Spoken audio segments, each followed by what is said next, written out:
오늘은 믿음의 문제입니다라는 제목으로 은혜를 나누려고 합니다. 기독교 신앙에서의 믿음은 사실 모든 것입니다. 우리가 지금 여기에 왜 있습니까? 하나님을 믿기 때문입니다. 더 구체적으로 말하면 이 세상의 주인 되시고 창조주 되신 하나님을 믿기 때문에, 그리고 그 하나님이 보내신 예수 그리스도를 구세주로 믿기 때문에, 그리고 그리스도께서 보내신 그 성령이 우리를 변화시키고 우리를 새롭게 할 것을 믿기 때문에, 더 나아가서 여기 기록해 놓은 성경 1189장이 우리를 위한 사랑의 메시지인 동시에 진리의 말씀이요 그대로 될 말씀이라는 것을 믿기 때문에, 그 말씀을 제대로 알고 그 말씀을 통해서 인생을 변화시키고 미래를 설계하기 위하여, 그리고 하나님의 뜻에 합한 인생이 되기 위하여 여기에 있는 것입니다. 그러니까 우리는 믿음의 사람이기 때문에 여기 있는 것입니다. 조금 전에 우리가 불렀던 오직 의인은 믿음으로 말미암아 살리라, 로마서 1장 17절, 하박국 2장 4절, 이 말씀 그것이 바로 크리스찬의 정체입니다. 크리스찬이 누구냐? 믿음의 사람이라는 것입니다. 이것은 어려운 형편을 살 때도 마찬가지입니다. 그리스도인의 삶의 방식이 뭐냐? 오직 믿음입니다. 오직 믿음. 당신은 무슨 힘으로 삽니까? 믿음의 힘으로 삽니다. 당신이 믿는다는 그 믿음의 힘이 무엇입니까? 나를 사랑하는 하나님을 나는 오늘도 의지하고, 나와 함께 하겠다는 하나님을 오늘도 의지합니다. 그리고 나의 구세주로 오신 그 구세주 예수 그리스도 안에서 나의 구원을 확신하며 오늘을 찬송하며 삽니다. 또 성령 하나님의 도우심 안에서 내가 지혜를 얻고, 또한 나 자신을 이기며 세상을 이기는 그 능력 안에 살 것을 기대하며 오늘을 삽니다. 그리고 진리의 말씀을 붙잡고 오늘을 승리할 것입니다. 이렇게 이야기하는 사람, 그가 크리스찬이라는 것입니다. 이것은 형편이 어려울 때도 마찬가지인데, 히브리서 11장을 보면 믿음의 영웅들의 이야기가 쭉 나옵니다. 근데 그 믿음으로 승리한 이야기를 쭉 나열해 놓았는데, 그 중에서 제가 좀 좋아하는 이야기가 히브리서 11장 11절의 이야기입니다. 히브리서 11장 11절은 아브라함의 부인 사라가 임신할 수 없었는데 나중에 늙어서 믿음으로 잉태하는 힘을 얻어서 아들을 낳았다, 그 이야기를 하고 있습니다. 여러분, 젊어서도 불임인데 늙어서 어떻게 아이를 낳겠습니까? 그런데 이 사라에게 어느 날 믿음이 왔고, 믿음이 오니까 몸이 바뀌고, 몸이 바뀌니까 임신이 되고, 임신이 되니까 아들을 낳았다, 이렇게 말씀하고 있는 것입니다. 그 부분이 오늘 본문 11절이라고 했는데, 아니 히브리서 11장 11절이라고 했는데, 한번 합독해 보겠습니다. 믿음으로 사라 자신도 나이가 많아 단산하였으나 잉태할 수 있는 힘을 얻었으니 이는 약속하신 일을 미쁘신 줄 알았습니다. 여러분, 믿음은 그냥 믿음으로 끝나는 게 아니에요. 믿음은 하나님과 우리를 연결시키는 겁니다. 하나님과 우리를 연결시키는 연결고리가 딱 하나인데, 그게 믿음이라는 고리입니다. 그러니까 우리가 등산을 하거나 뭐 이렇게 하는 사람들이 링크라고 하죠. 링크. 뭐 인터넷에도 링크라는 말을 쓰기도 합니다만은, 원래는 그게 이제 이렇게 산악 구조에서 이렇게 점프해서 내려올 때 그 줄을 연결하는 고리가 링크 아닙니까? 하나님과 우리를 링크해 주는 게 뭐냐? 믿음입니다. 그러니까 믿음의 링크를 갖고 있는 사람. 그러니까 이 링크가 연결되는 순간 어떻게 됩니까? 전능자와 내가 연결되기 때문에 내가 상상할 수 없는 그 일이 나를 버티게 해주고, 무언가 하나님의 사건을 불러오는 줄이 되는 것입니다. 그래서 지금 잉태하는 힘을 얻었다. 이것은 젊어서도 불임이었는데 늙어서 단산하였으나, 임신 가능성이 전혀 없는 몸이었는데 믿음이 쑥 들어오면서 그 믿음이 몸을 바꾸고, 몸을 바꾸더니 잉태하는 몸이 되고, 잉태하는 몸이 기적을 낳았다, 이렇게 말씀하고 있는 것입니다. 예수님께서도 병든 자를 고칠 때마다 자주 하신 말씀이 뭐냐? 내 믿음이 너를 구원하였으니 평안히 가라. 믿음이 너의 기적은 어디서 온 기적이냐 하면 믿음에서 온 기적이야. 네가 나를 믿었기 때문이야. 그 믿음이 너에게 지금 기적을 준 거야. 이렇게 소개한 것입니다. 그리고 아직 기적이 일어나기 전에 또 무엇을 선포하셨느냐? 내 믿음대로 될지어다.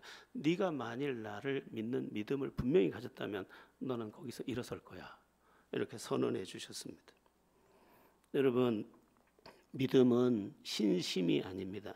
믿을 신, 마음 신, 그냥 신심, 불교에서 말하는 것 같은 그런 신심과 전혀 다른 것입니다. 하나님을 인정하고 하나님이 보내신 예수 그리스도를 인정하고 또 성령을 인정하면서 그 하나님의 모든 말씀을 진리로 인정하고 받아들이면서 하나님과 내가 연합되는 사건을 말하는 것입니다. 그러므로 내 인생에도 변화가 오지만 기적도 오고 과연 있을 수 없는 일들이 나의 삶에 줄이 되어 나타나게 되는 것입니다. 오늘 본문이 그런 내용인데 사도 바울이 그리고 바나바 일행이 이곤 이온에서 이렇게 이제 그들이 돌로 치려하고 박해를 많이 가하니까 이제 장소를 옮겨서 루스드라라는 지역으로 왔는데 루스드라라는 지역에서도 역시 무엇을 하느냐? 예수가 구세주라는 복음을 전합니다. 근데 그렇게 복음을 전하는 중에 보니까 여기 한 사람이 앉았는데 이 사람은 날 때부터 발이 아파서 어디가 아픈지 정확하게 나와 있지 않은데 발 부분이라고 말하고 있는데 일어서 본 적도 없고 걸어 본 적도 없는 한 사람인데 말씀을 전하는 중에 보니까 이 사람에게 일어날 만한 믿음이 있는 것을 발견하게 됩니다. 저 사람 지금 말씀 듣는 거 보니까 일어설 수 있겠는데, 여러분 말씀을 전하다 보면 저 사람에게 지금 믿음이 들어가는구나 하는 것을 볼 때가 들어 있습니다. 근데 이 사람을 보니까 이 사람이 당장이라도 일어설 것 같이 용수철처럼 일어설 것 같은 믿음이 그 안에서 지금 약동하고 있는 것을 바울의 눈에 발견된 것입니다. 그러므로 바울이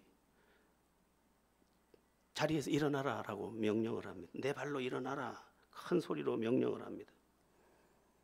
사실 이 사람은 일어설 수 있는 형편이 아니었습니다. 왜냐하면 태어나서부터 한 번도 일어서 본 적이 없기 때문입니다. 그런데 말씀을 듣는 중에 믿음이 생겼고 바울은 그 믿음을 보고 일어나라 했더니 일어나게 됐다는 것입니다. 그 내용이 오늘 본문 8절에서 10절입니다. 오늘 본문을 한번 8절에서 10절을 합독해 보겠습니다. 루스드라에 발을 쓰지 못하는 한 사람이 앉아 있는데 나면서 걷지 못하게 되어 걸어본 적이 없는 자라. 바울이 말하는 것을 듣거늘 바울이 주목하여 구원받을 만한 믿음이 그에게 있는 것을 보고 큰 소리로 이르되 내 발로 바로 일어서라 하니 그 사람이 일어나 걷는지라. 여기까지요. 말씀을 듣는데 그 사람에게 믿음이 발생된 것을 본 것입니다. 저도 가끔 말씀을 전하다가 이 정도는 아니지만 저 사람에게 믿음이 임하네, 믿음이 들어가고 있네 하고 느낄 때가 있고 저 믿음이면 뭔가 인생을 바꾸겠구나 하는 생각을 할 때가 더러 있습니다. 그런데 바울의 눈에 그 모습은 그의 믿음이 너무 선명하게 딱 드러났던 것입니다. 그러므로 일어나라 딱 했더니 그가 일어나서 일어날 뿐만 아니라 걸어갔다 이렇게 되어 있습니다. 자, 여러분에게도 말씀을 들을 때 믿음이 임하기를 축원합니다. 믿음은 들음에서 난다고 했는데 들을 때 믿음이 임하는 것이 정상입니다. 그 정도가 각각 다르겠지만 그 인생을 일으킬 만한 믿음이 임할 수도 있고 그 인생을 뒤집을 만한 믿음이 임할 수도 있습니다. 그러므로 여러분 말씀을 듣는 시간에는 모든 것을 다 내려놓아야 합니다. 그리고 그 말씀에 온 존재를 기울여야 합니다. 그러면 믿음이 들어와서 내 인생의 역전을 이루어내는 사건이 내 안에 들어온 것을 보게 될 것입니다. 믿음의 행동도 중요합니다. 지금 일어나라는 명령을 받았지만 이 사람은 단 한 번도 일어나 본 적이 없습니다. 일어나라고 한들 일어날 수가 있겠습니까? 그러나 믿음이 왔습니다. 믿음이. 이 사람에게 지금 믿음이 도착했습니다. 일어날 수 있다는 믿음입니다. 예수님 그 구세주라면 죽음을 물리치고 무덤을 열고 나온 그분이라면 그분이 나를 일으킬 수 있다는 믿음이 온 것입니다. 그 믿음이 왔기 때문에 일어나라 하자 조건반사적으로 의지를 동원해서 일어났더니 한 번도 다리에 힘이 들어가지 않던 그 다리에 힘이 들어가고, 한 번도 넓적다리의 근육에 힘이 솟구치는 걸 경험하지 못했던 그의 넓적다리에도 힘이 솟구치면서 일어나지더라는 것입니다. 여러분, 우리도 이렇게 돼야 합니다. 하나님이 당신과 함께 하십니다. 이 말씀이 믿음으로 딱 들어질 때 함께 하시는 하나님을 의지해서 해야 할 일을 감당하는 중에 함께 하시는 하나님을 경험하게 되는 것입니다. 이것은 매우 귀한 경험입니다.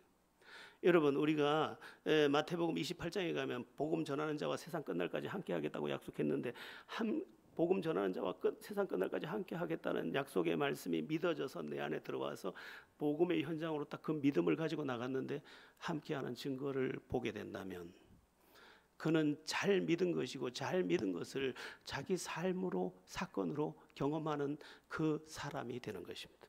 수많은 사람들이 그렇게 살고 있습니다. 여기 우리 지금 정문환 선교사님 계신데 훌륭한 분입니다.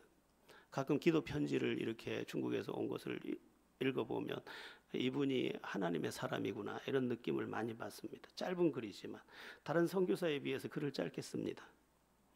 그렇지만 그 짧은 글 속에 이분이 하나님의 사람이라는 증거를 제가 늘 받습니다. 가령 예를 들어서 하나님의 말씀을 한 구절을 받으면 하나님께서 나를 이 말씀으로 인도하고 계십니다 하고 당신을 움직여 갑니다. 그래서 내가 얼굴도 안 보여주고 소식도 없어도 이 사람이 하나님의 사람이기 때문에 이 사람을 신뢰하고 기대하는 것입니다. 그게 믿음입니다. 믿음의 행동인 겁니다. 오늘 여러분 말씀을 듣다가 어떤 은혜가 왔습니다. 그것이 믿어지는 사건이 왔습니다. 그러면 그 믿어지는 사건을 붙잡고 사는 것입니다. 그때 그 약속의 말씀이 내게 와서 여지껏 내게 그런 힘이 없었는데 그것이 내게 힘이 되고 그것이 내게 능력이 되면서 내가 그것을 해낼 수 있는 자리에 선 것을 보게 되는 것입니다. 사실 믿음은 행동까지를 요청하고 있습니다. 믿음은 관념이 아닙니다. 그렇게 생각합니다. 예수님이 구세주라고 생각합니다. 여기에 머물지 않습니다. 반드시 그를 움직여야 믿음입니다.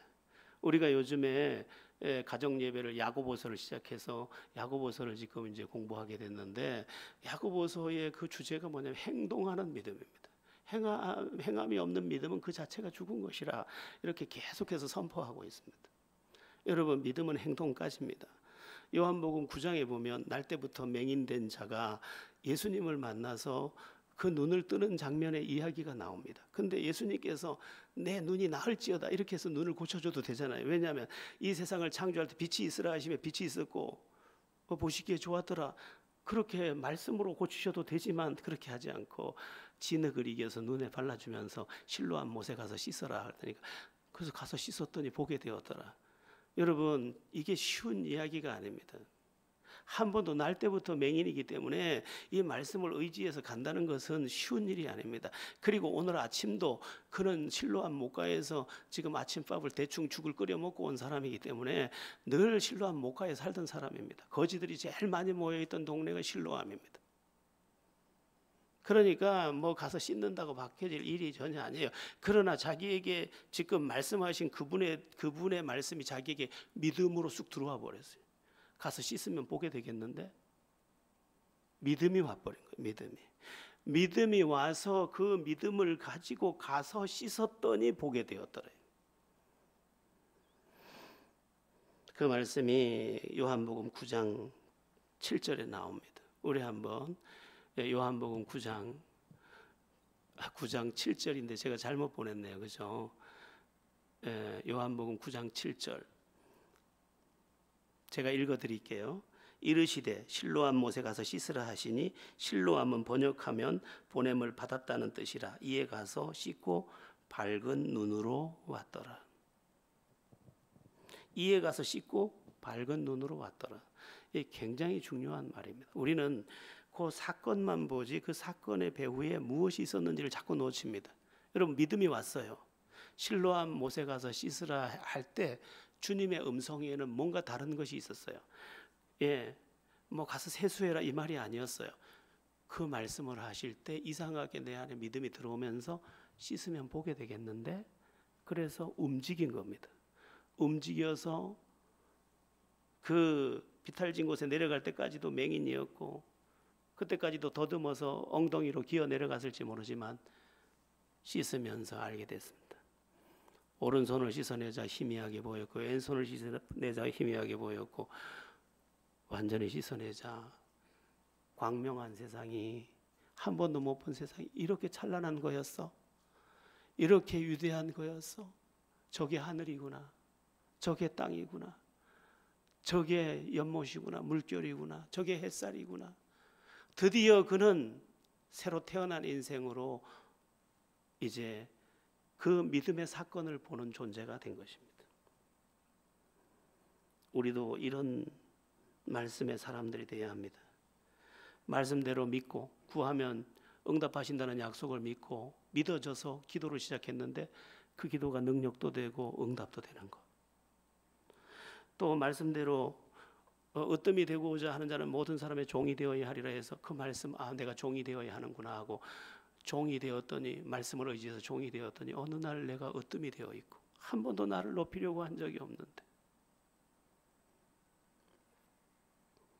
주라 그리하면 주시리니 곧 후일에 흔들어 넘치는 너에게 안겨주시리라 해서 주는 것이 넘치게 받는 것이구나 하고 그냥 무던히 믿음으로 주기 시작했는데, 나중에 보니까 내 인생이 흔들어 넘치도록 안겨지더라.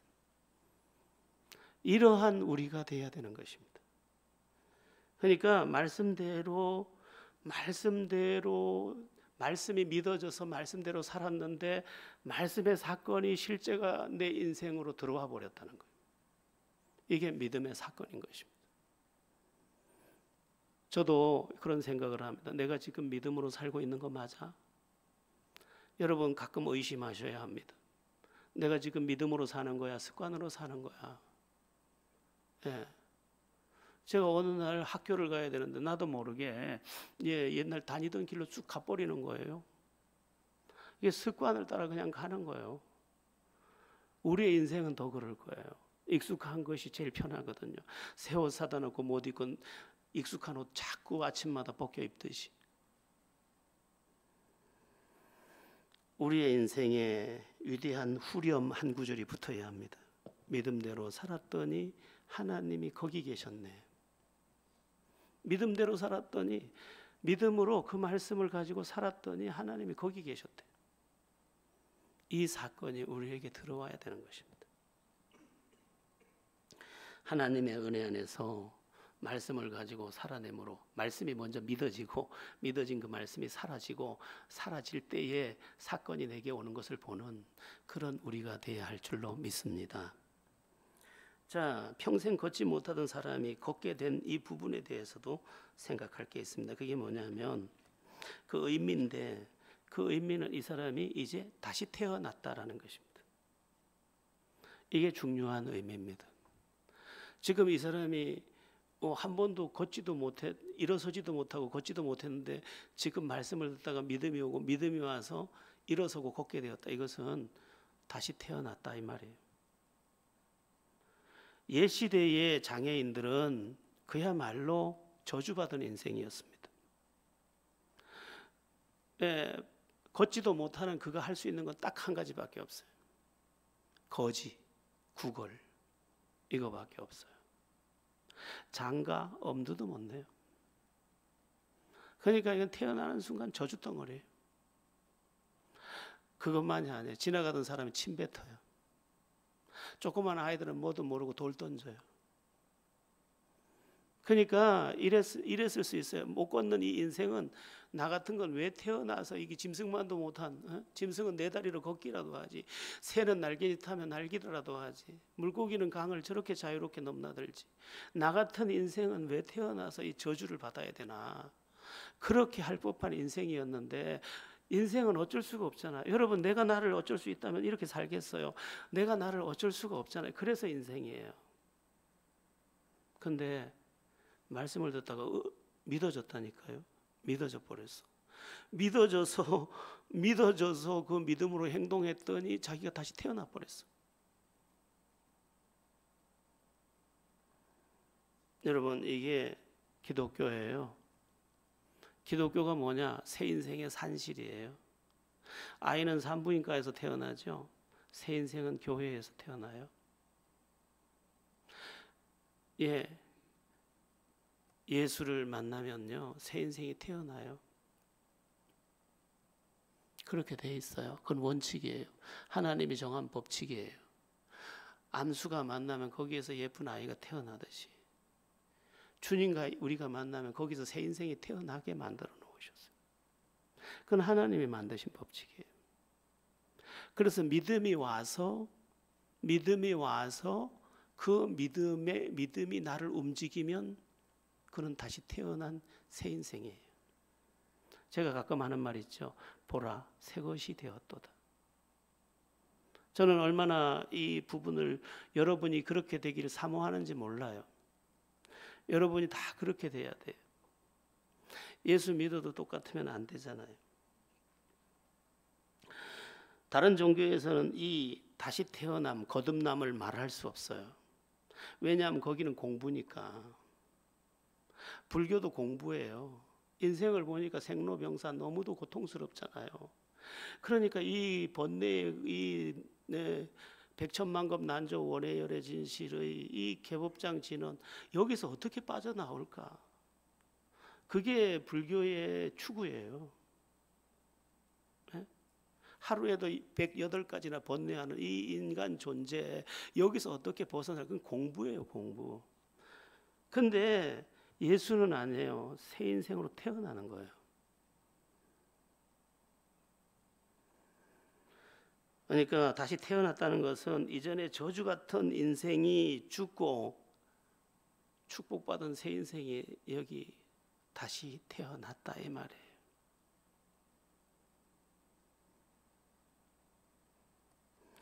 이건 장애가 있는 사람들만의 이야기가 아니에요. 장애가 이렇게 없더라도 마음의 장애를 가진 사람이 얼마나 많아요. 지금 멀쩡해 보이고 잘생기기까지 하고, 그런데도 사회 부적응자가 얼마나 많은지 몰라요. 예.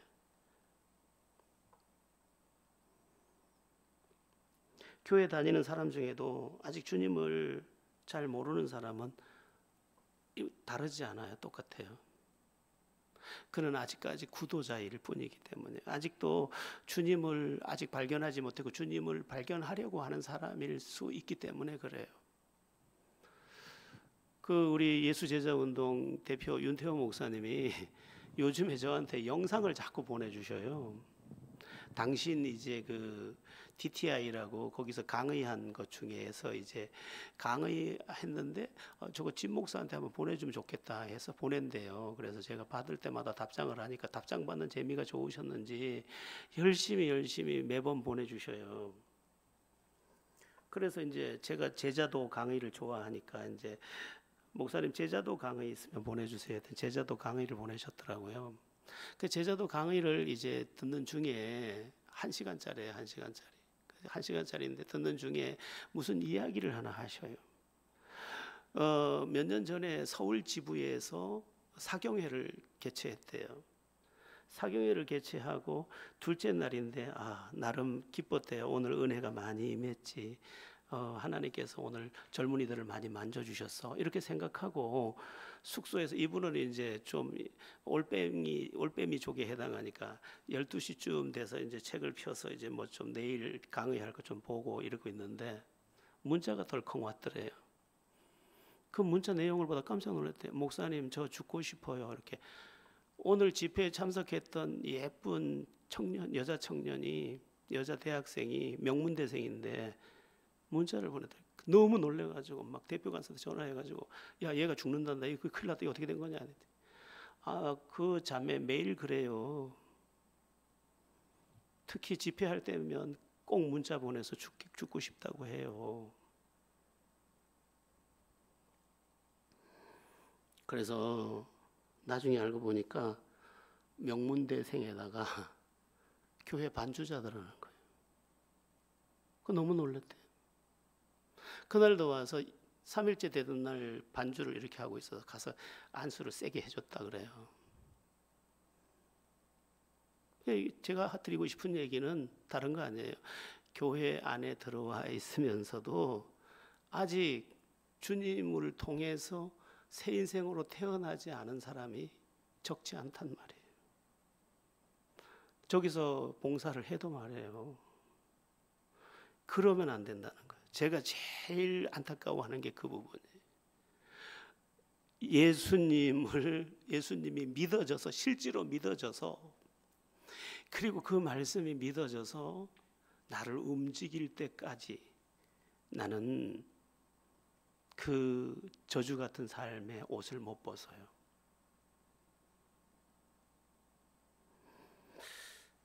여러분, 주님을 인격적으로 만나고 말씀이 들리고 믿어지고 그로 인하여 새롭게 되는 은혜가 여러분에게 임하기를 주 예수 그리스도의 이름으로 바랍니다.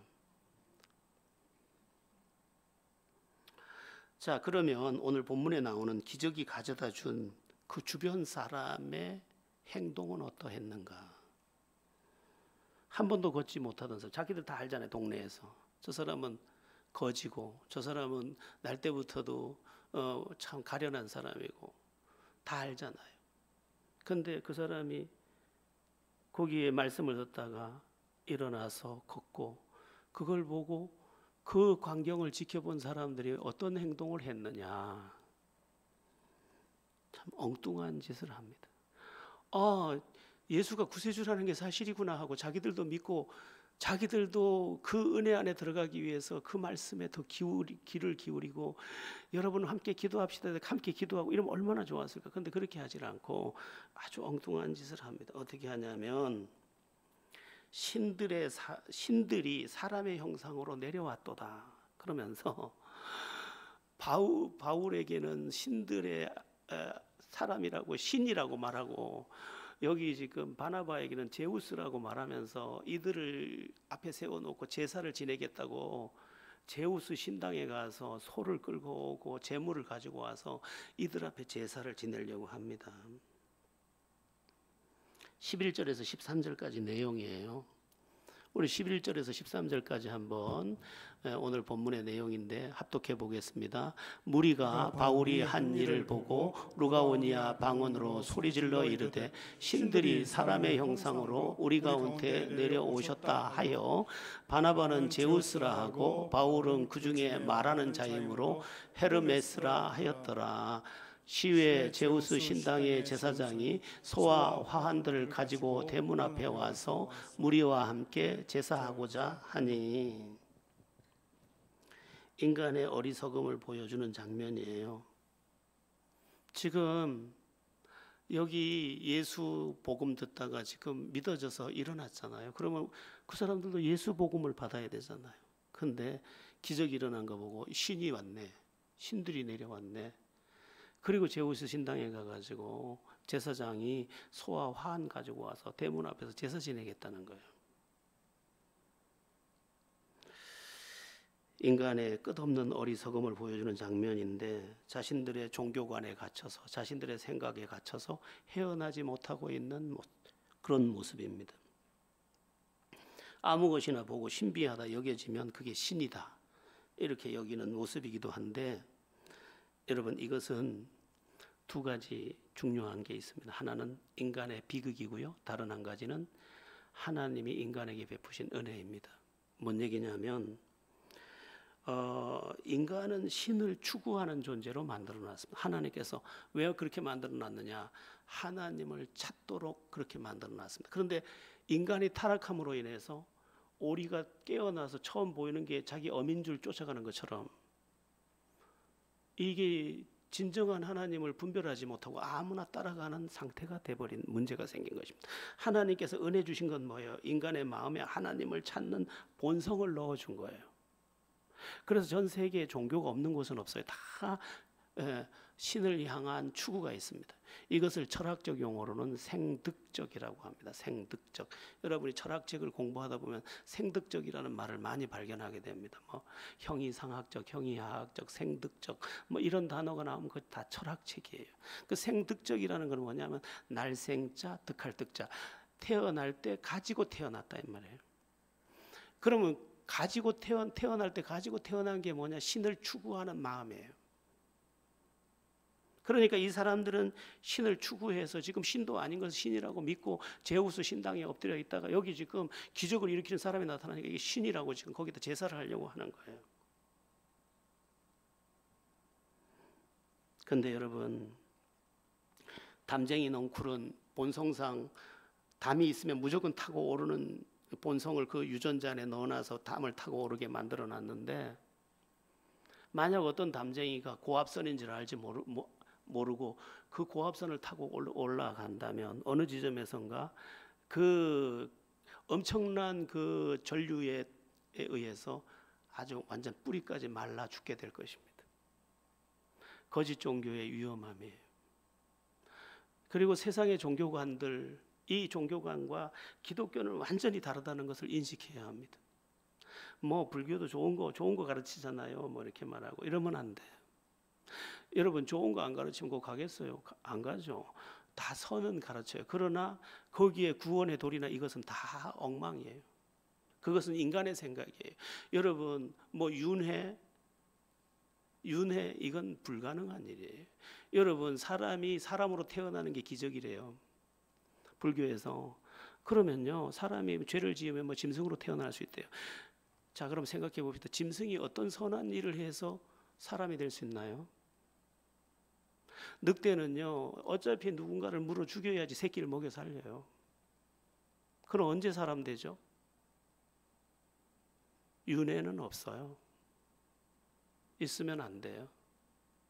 그래서 인생은 단회적이에요. 그래서 직선적이라고 하는 거예요.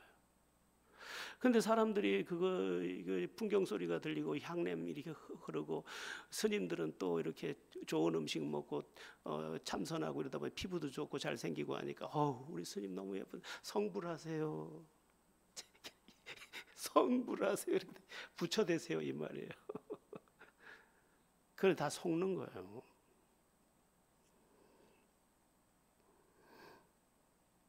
뭐 이슬람도 마찬가지예요. 조금만 분별하면 그들이 잘못된 것이라는 것을 다 알 수 있어요. 왜? 예? 남을 죽이잖아요. 그 교리에 죽이라고 돼 있어요. 그게 어떻게 정상적인 가르침이에요? 여자를 멸시하잖아요. 그게 어떻게 정상적인 가르침이에요? 여러분 우리나라 지금 사주팔자가 어디 있습니까? 사주가 뭔지 아세요? 년월일시예요. 태어난 해가 언제냐, 태어난 달이 언제냐, 예? 태어난 날이 언제냐, 태어난 시가, 이게 사주 네 가지 기둥이란 말이에요. 이것을 갑을 병정 무기 경신이 인계 자축인묘 신유 수레로 풀으면 60 갑자가 12자로 바뀌어요. 그래서 8자로 바뀌어요. 그래서 사주가 8자예요. 그게 8자라 그래요. 사주팔자가 어디 있어요? 그 어디를 갔더니 한의원에 갔더니 저쪽에 반여일동에 저쪽에 한의원을 갔더니 저보고 사주를 말해보래요. 그래서 왜 사주를 묻습니까? 그랬더니 사주에 맞게 침을 놔야 된대요. 그래서 저 침 안 맞습니다. 그런 사주 침 안 맞아요. 내가 그러니까 맞아요. 났는데 허리 안 났습니다. 사주 침은 안 맞습니다. 약 있으면 약이나 주시고 약을 자기는 처방하는데 그러면 뭐 오늘 방문했으니까 방문값만 내가 내고 갈게요. 얼마입니까? 뭐 4,300원 주고. 그 원장님 사주는 없습니다. 여러분 부적 종이 누런 데다가 경명주사 뻘겋게 보기에도 무섭게 뭐 이상한 게 써가지고 그게 어떻게 우리 애군을 막습니까? 몇 천만 원 부적을 갖다가 속옷에 넣고 베개에 넣고 그런다고 그게 지켜질까요? 하나님을 찾으라고 인간 안에 생득적으로 넣어준 그 신을 추구하는 본성을 이제 타락한 인간이 되다 보니까 분별 못하고 아무데나 하나님이라고 하고 아무데나 신이라고 가서 엎드려가죠. 여러분, 예수 믿게 된 것이 여러분 인생의 기적이고 가장 큰 축복인 줄 믿으시기 바랍니다. 다 거짓된 거예요. 남의 종교라서 말하기가 참 어렵지만 말이에요. 주님 만나서 주님 안에서 답을 얻고 허무한 것에 더 이상 굴복하지 않는 여러분들 다 되기를 바랍니다. 자, 바울과 바나바는 자신들에게 제사하는 이들을 기겁을 하면서 뛰쳐나가서 소리 지릅니다. 여러분, 이게 무슨 짓입니까? 나는 신이 아닙니다. 그 이야기가 14절에서 15절입니다. 우리 14절에서 15절 같이 합독해 보겠습니다.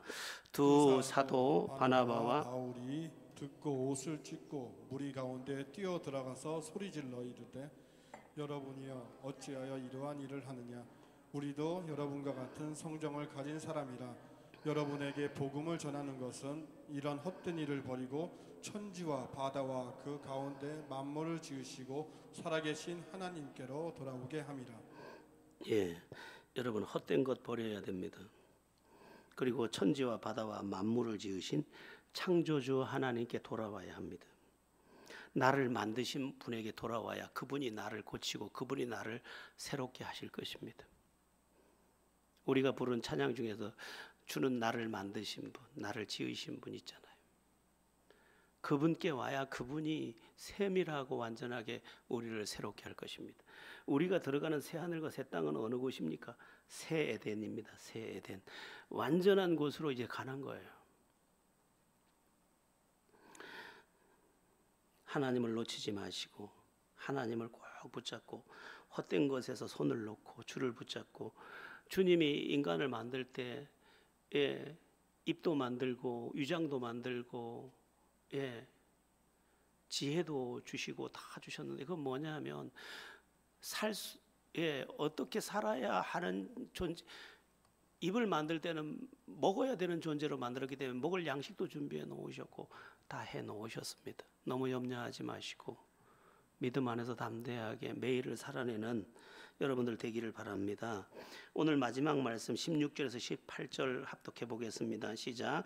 하나님이 지나간 세대에는 모든 민족으로 자기들의 길들을 가게 방임하셨으나 그러나 자기를 증언하지 아니하신 것이 아니니 곧 여러분에게 하늘로부터 비를 내리시며 결실기를 주시는 선한 일을 하사 음식과 기쁨으로 여러분의 마음에 만족하게 하셨느니라 하고 이렇게 말하여 겨우 무리를 말려 자기들에게 제사를 못하게 하니라.